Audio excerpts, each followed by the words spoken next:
दिल्ली में भी जबरदस्त सियासत तेज है। दिल्ली के विधानसभा चुनाव का प्रचार अभियान आज फिर पोस्टर वॉर से गरमा गया। बीजेपी ने केजरीवाल की चुनावी घोषणाओं को निशाना साधते हुए पोस्टर जारी किया और केजरीवाल को घोषणा मंत्री बताया।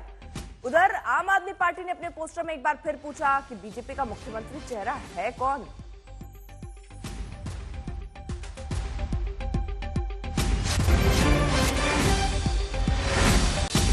तो पोस्टर वॉर छिड़ा हुआ इस वक्त दिल्ली में नजर आ रहा है। एक पोस्टर केजरीवाल की तरफ से, उनकी पार्टी की तरफ से आता है तो दूसरा तुरंत बीजेपी की तरफ से आ जाता है। और हालांकि आम आदमी पार्टी बार बार चाहे पोस्टर के जरिए हो या जो प्रचार में लगातार सवाल ये पूछ रहे कि बीजेपी के लिए सीएम चेहरा कौन है। वहीं बीजेपी का जो पोस्टर आया है उसमें आम आदमी पार्टी को, केजरीवाल को घोषणा मंत्री बताया गया है कि ये घोषणा ही करते हैं लेकिन घोषणाओं को पूरा नहीं करते। ऐसे कई उदाहरण भी वो सामने रखते हैं कि पंजाब में भी महिलाओं के लिए इन्होंने घोषणा की लेकिन उसको अभी तक कर नहीं पाए। ऐसे ही दिल्ली में चुनाव है तो कई घोषणाएं कर रहे हैं लेकिन जमीन पर कैसे उतरेंगी घोषणाएं उसका कोई रोड मैप पेश नहीं कर रहे हैं।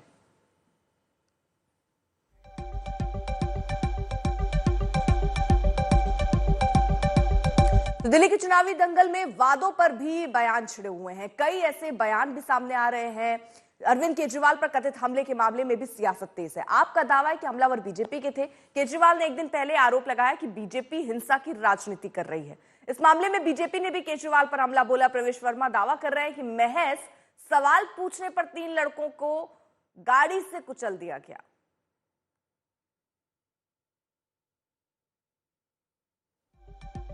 एक लड़के का फोटो डालकर ये कहा कि वो बीजेपी का करीबी है, प्रवेश वर्मा का करीबी है।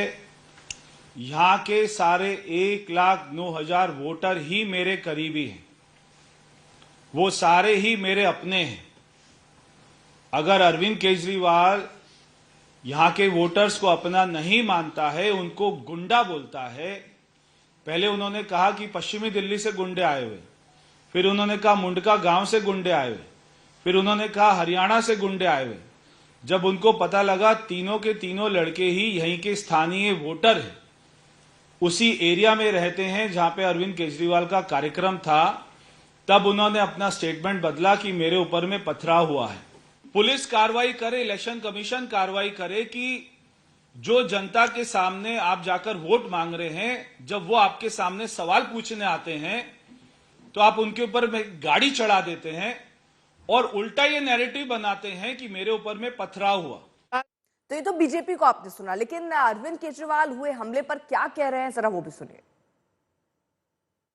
देखिए, इस बार हम जिस तरह का कैंपेन देख रहे हैं, दिल्ली के लोगों ने इस तरह का कैंपेन देखा नहीं है। इस तरह की हिंसा आज तक दिल्ली के लोगों ने देखी नहीं है, जिसमें एक पूर्व मुख्यमंत्री के ऊपर कातिलाना हमला करने की कोशिश की जाए। लेकिन मैंने हमेशा कहा है कि मैं देश के लिए, समाज के लिए मेरा जीवन समर्पित है। वो अपने तरीके, वो इसी तरह से, वो हार रहे हैं बुरी तरह से, वो इसी तरह से चुनाव लड़ना जानते हैं, वो इस तरह से अपनी कैंपेनिंग करें। मैं लोगों के काम के लिए, लोगों की योजनाओं के लिए, लोगों के भले के लिए, उनके विकास के लिए योजनाएं ऐलान कर रहा हूं, अपना काम बता रहा हूं। हम उस तरह से अपना कैंपेन कर रहे हैं।